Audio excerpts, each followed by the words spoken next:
வணக்கம். இந்த வீடியோவில் சற்று முன் 12/5/2026 ஓய்வூதியர்களுக்கு சார்ந்து புதிய அறிவிப்பு குறித்து பார்க்கலாம். வீடியோவை தொடர்ந்து பார்க்குறதுக்கு முன்னாடி நம்ம சேனலை இதுவரைக்கும் சப்ஸ்கிரைப் பண்ணாதவங்க இந்த வீடியோக்கு கீழே இருக்க ரெட் கலர் சப்ஸ்கிரைப் பட்டன் அழுத்தி சப்ஸ்கிரைப் பண்ணிக்கோங்க.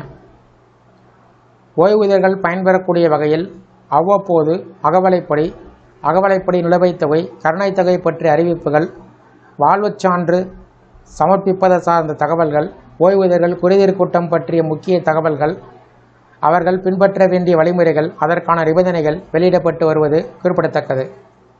ஒவ்வொரு மாதமும் ஓய்வூதியர்களுக்கு என்று மாவட்ட ஆட்சித்தலைவர் தலைமையில் நடைபெறக்கூடிய குறைதீர் கூட்டம் பற்றிய அறிவிப்புகளும், அஞ்சல் துறை சார்பில் கோட்ட அளவிலான ஓய்வூதியர்கள் குறைதீர்க்கும் நாள் கூட்டம் பற்றிய அறிவிப்புகளும், இராணுவ ஓய்வூதியர்களின் ஓய்வூதியம் தொடர்புடைய குறைகளை சரி செய்வதற்கான முகாம் சார்ந்து தகவல்கள் வெளியிடப்பட்டு வருகிறது. அந்த வகையில் நாகப்பட்டினம் மாவட்ட ஓய்வூதியர்களுக்கான முக்கிய அறிவிப்பு வெளியாகியுள்ளது.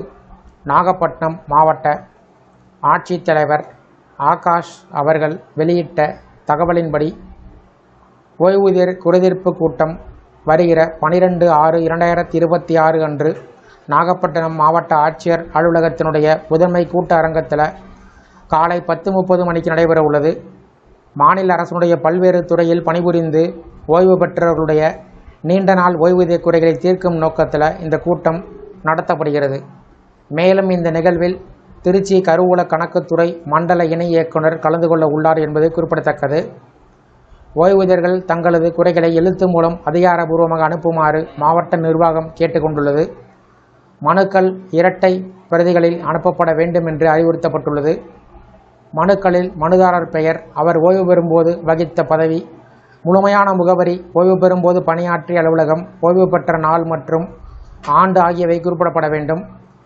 அத்தோடு ஓய்வூதியம் சார்ந்து என்ன குறை உள்ளது என்பதையும் விரிவாக எழுத வேண்டும். அந்த குறை தற்போது எந்த அலுவலகத்தில் அல்லது எந்த அதிகாரியிடம் நிலுவையில் உள்ளது என்பதை தெரிவிக்க வேண்டும். மேலும் ஓய்வூதிய கொடுப்பான எண் மற்றும் மனுதாரர் தொலைபேசி எண் இணைக்கப்பட வேண்டும். மனுக்கள் தெளிவான எழுத்திலே, கையெழுத்திலோ அல்லது தட்டச்சு செய்யப்பட்ட வடிவில் இருக்கலாம். அவை மாவட்ட ஆட்சியர் நேர்முக உதவியாளர் கணக்கு, மாவட்ட ஆட்சியர் அலுவலகம், நாகப்பட்டினம் 611003 என்ற முகவரிக்கு அனுப்பப்பட வேண்டும். இந்த மனுக்கள் 25/5/2026 அனுப்பி வைக்கப்பட வேண்டும் என்று தெரிவிக்கப்பட்டிருக்கிறது. ஏற்கனவே மனு செய்து அது இன்னும் நிலுவையில் உள்ளவர்கள் மீண்டும் விண்ணப்பம் செய்யும் போது முந்தைய அலுவலக கடித எண்ணை குறிப்பிட்டு அனுப்புமாறு கேட்டுக்கொள்ளப்பட்டுள்ளது. மேலும் மின்சார வாரியம், தமிழ்நாடு அரசு போக்குவரத்து கழகம் மற்றும் நூற்பாலை போன்ற நிறுவனத்தில் பணியாற்றி ஓய்வு பெற்றவர்கள் தங்களது விண்ணப்பத்தை நேரடியாக மாவட்ட ஆட்சியர் அலுவலகத்திற்கு அனுப்பாமல் சம்பந்தப்பட்ட உயர் அலுவலர்களிடம் அனுப்ப வேண்டும் என்று மாவட்ட ஆட்சித்தலைவர் தெரிவித்திருக்கிறார். இந்த வீடியோ குறித்த கருத்துக்களை கமெண்ட் செக்ஷனில் பதிவிடுங்க. இந்த வீடியோ பிடிச்சிருந்தா வீடியோக்கு ஒரு லைக் பண்ணுங்கள். இந்த வீடியோவை அனைவருக்கும் ஷேர் பண்ணுங்கள். நன்றி.